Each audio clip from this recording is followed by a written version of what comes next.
KF-21 전투기 전투용 적합 판정. 실전용 순항 미사일 장착 후 발사.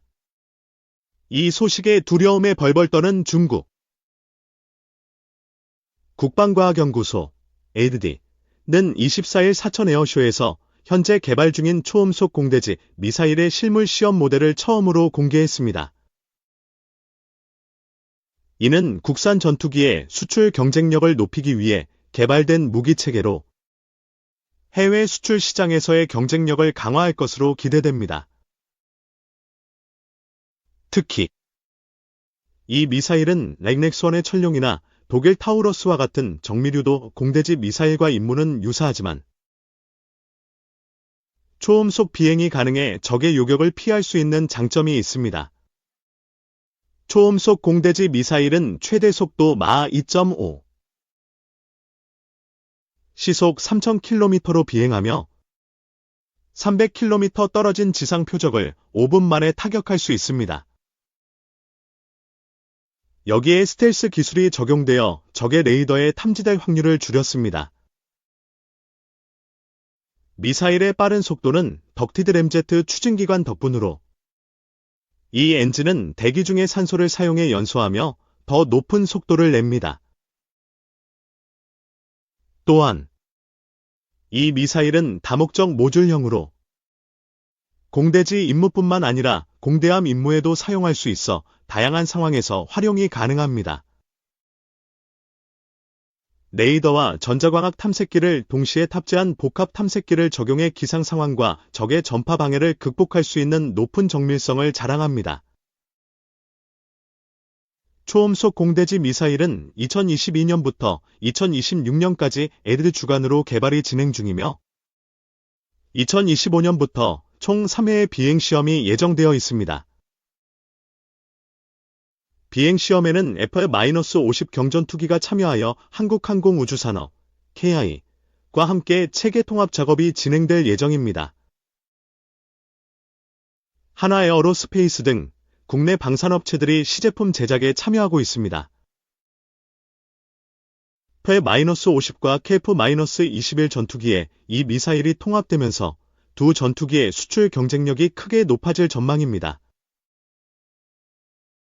이들 전투기는 F-16V와 JS-39, 이 그리펜 같은 경쟁 기종보다 뛰어난 무장 능력을 갖추게 됩니다. 프랑스 라팔 전투기가 초음속 공대지 미사일을 운용할 수 있지만 수출 제한이 있는 핵탄두가 포함된 점에서 F-50과 KF-21은 차별화된 경쟁력을 가질 수 있습니다. 특히 폴란드 기자단이 F-50과 초음속 공대지 미사일에 높은 관심을 보인 점은 향후 수출 가능성을 시사합니다. 초음속 공대지 미사일의 개발과 실용화는 한국 방위산업의 기술력 향상과 전력 강화에 큰 기여를 할 것으로 기대됩니다. 이 미사일은 F-50과 KF-21 전투기의 수출 경쟁력을 높이며 방산 수출 시장에서 중요한 제품으로 자리 잡을 수 있습니다. 다목적 모듈형 설계로 다양한 임무를 수행할 수 있어 경제성도 뛰어납니다. 또한 군의 전력을 증강하는 데 기여하며 수출 시장에서도 매력적인 상품으로 자리할 가능성이 큽니다. 초음속 공대지 미사일의 향후 활약이 기대되는 가운데 개발 및 수출에서의 지속적인 성과를 주목할 필요가 있습니다. 이 브로맨스였을까 트라우마였을까? 김정은 트럼프 앞으로 행보는? 트럼프의 귀환이 전 세계에 타전됐지만 북한의 침묵이 이어지고 있다. 미 대선이 이틀 지난 8일까지도 북한 매체들은 대선 소식 자체를 일절씻지 않고 있다. 과거 북한 매체가 미 대선 소식을 수일 후 공개했던 것을 고려하면 별일 아니지만 김정은 국무위원장이 북한 지도자 최초로 미국 대통령과 3번이나 회담을 하고 친분을 쌓았던 사실을 고려하면 당선 축하 전문이라도 나오지 않겠느냐는 세간의 관심도 일리가 있다. 김 위원장과 트럼프 당선인이 구면인 건 맞다. 다만 그 인연이 여전히 브로맨스일지 트라우마로 남았을지 외부에선 아직 알기 어렵다. 북한이 당장 중요한 함의가 있는 반응을 보이거나 노선 변화를 하기보다는 탐색전을 가질 거란 관측도 나온다. 일단 북한 내부적으로는 2025년 말까지 국방력 강화 계획이 서 있는 상태다. 2019년 2월 하노이 노질 2020년 11월 트럼프 재선 실패 이후 북한은 2021년 1월 8차 당대회에서 향후 5년 향후 노선을 천명했다. 기존의 경제 집중 노선에서 국방력 강화 노선으로 선회한 것이다. 이때 국방공업 발전 및 무기체계 개발 5개년 계획을 선포하고 핵미사일 고도화의 길로 들어섰다. 첫 핵폐기 협상 결렬을 경험한 김 위원장이 핵물력을 아예 돌이킬 수 없는 것으로 만들겠다고 돌아서는 것으로 받아들여졌다. 2021년 3월엔 외무성 담화를 내고 바이든 신 행정부의 비공개 대화 접촉에 거부한다는 입장도 공개했다. 이후 핵미사일 고도화는 급속도로 진행됐다. 북한이 내세운 5대 국방과업, 극초음속 무기 개발 초대형 핵탄두 생산 1만 5천 킬로미터 사정권 내 명중률 제고, 수중 및 지상 고체 엔진 ICBM 핵잠수함과 수중 발사 핵전략무기 보유, 이 완성돼가는 속도는 국내 전문가들도 예상보다 빠르다고 할 정도였다. 이 노선은 북한 노동당이 2025년 12월 당 중앙위 전원회의를 열어 성과를 결산할 때까지 변화할 가능성이 작다. 바이든 신정부 출범과 비슷한 시기에 정해진 이 노선은 외교적으로는 철저하고 적극적인 반미연대 구축이었다. 북한이 처한 대외 환경도 2018년 대화로 나오기 직전 상황과 지금은 큰 차이가 있다. 2018년 대화로 나오기 전 북한은 중국, 러시아까지 공조하는 국제사회 압박을 받고 있었다. 고립무원이었다. 하지만 지금의 북한은 코로나19로 인한 3년간의 셀프 봉쇄까지 버텨낸 자신감, 러시아와의 동맹을 넘어 혈맹으로 진화, 유엔 안보리 대북 제재가 러시아 주도로 붕괴하는 과정에 있다. 서둘러 대미 담판에 나설 이유가 없다. 다만 10월 31일 대륙간탄도미사일 ICBM 화성 19형을 발사했을 때 북한이 최종 완결판 뒤라고 한 점은 의미심장하다. 완결됐다는 건 추가 시험 발사가 필요하지 않다는 의미로도 해석할 수 있어서다. 5대 국방과업이 빠르게 추진돼 왔고 정치적 판단에 따라 조기 달성 선언을 못할 체제도 아니란 점도 떠올려 볼 수 있다. 2025년 말까지 기존 노선을 마냥 고수하지만은 않을 수 있단 거다. 큰 변수로 주목을 받는 건 역시나 트럼프 대통령과 개인적 친분이다. 근래 정부 당국자들과 전문가들은 트럼프 김정은이 주고받았던 편지부터 다시 봐야 할 것 같다며 2018에서 2019년의 친서외교를 복귀하고 있다. 트럼프 행정부 일기 때 두 정상은 북미 관계가 격동기를 거치는 동안 친서 수십 통을 주고받았다. 이 가운데 미국 저널리스트 밥 우드워드가 입수해 공개한 2018년 4월 1일부터 2019년 8월 5일까지 오간 친서 27통 전문을 보면 하노이 노즐이라는 충격적 결말 이후에도 둘은 서로를 자극하지 않기 위해 애쓴 흔적이 역력하다. 김 위원장은 여전히 트럼프 대통령을 걸출한 지도자. 각하와 각별한 관계는 영광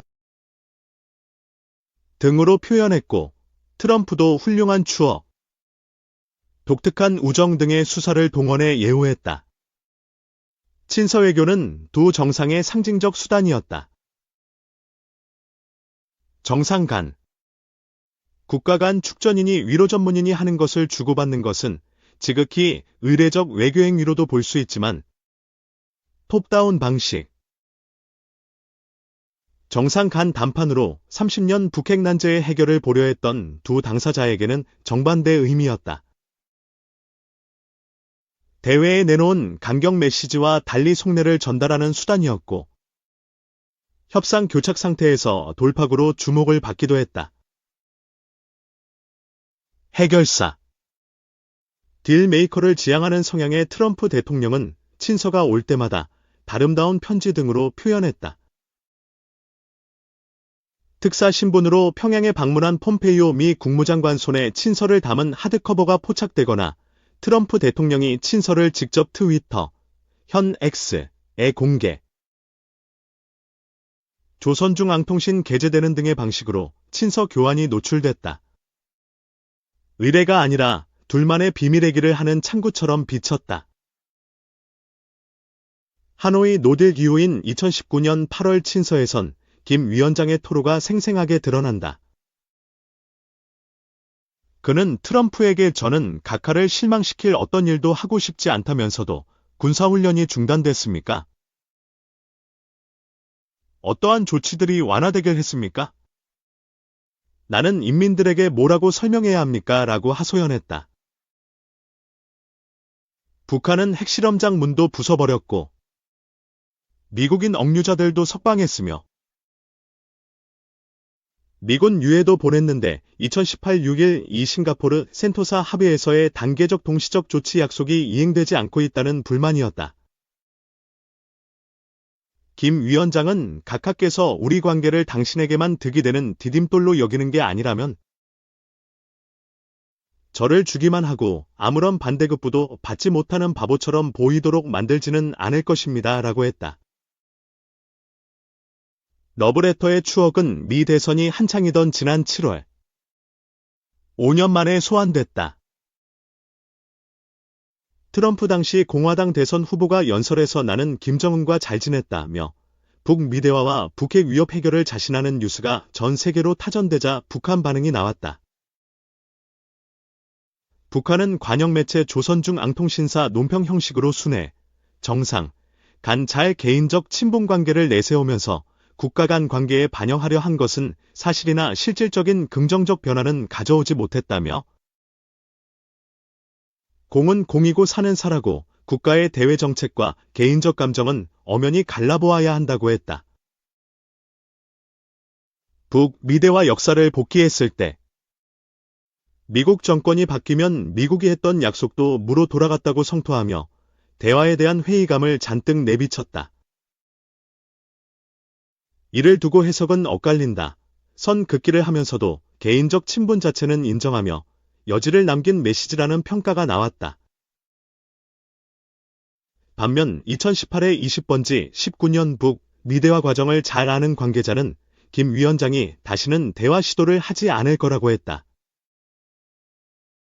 한미 외교가에서는 북한이 미국과 대화에 복귀할 경우 트럼프 일기 때의 핵폐기 협상이 아니라 핵군축 협상이 될 거란 전망도 늘고 있다. 핵군축 협상은 곧 핵폐기란 목표의 포기이자 북한의 핵보유를 사실상 묵인하는 것이라며 벌써부터 논란이 거세다. 트럼프를 위험 인물로 묘사하려는 정치적 목적을 깐 것일 수 있지만 김 위원장이 일기 때의 트라우마 탓에 핵폐기를 꺼내지 않을 것이라거나 북한이 이미 불가역적 핵무력 선언을 하고 핵무력 고도화까지 진전된 상태에서 현실적으로 비핵화가 달성 어려운 목표가 됐다는 비관론이 확산한 배경도 있다. 전문가들은 비핵화 원칙이 흔들리지 않도록 해야 한다는 지적이 많다. 김천식 통일형 구원장은 북한의 핵보유 묵인이나 인정은 NPT 체제를 깨는 것인데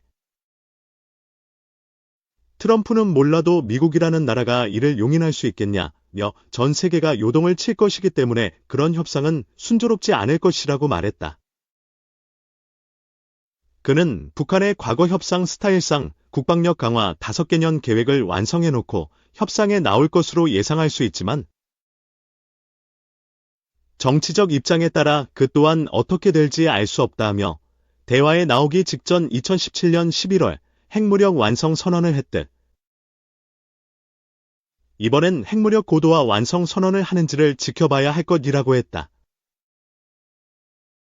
양무진 북한대학원대학교 교수도 미국이 핵보유 인정을 할 가능성이 없기 때문에 군축 협상 가능성은 작다며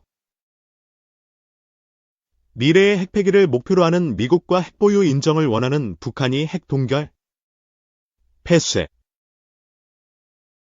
폐기라는 장기에 걸친 단계를 설정하고 일단 접전부터 찾아가는 협상을 할 것으로 봤다. 조한범 통일연구원 석좌연구위원은 북핵 동결 및 군축이라는 현실론에 동조하는 여론이 높아지고 있기 때문에 북한은 협상을 열어두고 있을 것이라며 대선 이후 일정 기간 미국과의 협상 타이밍을 기다릴 것이라고 했다. 이어 핵실험이나 ICBM 정상각도 발사는 북한의 기대가 충족되지 않거나 협상이 실패했을 때 쓸 카드로 남겨둘 것이라고 봤다.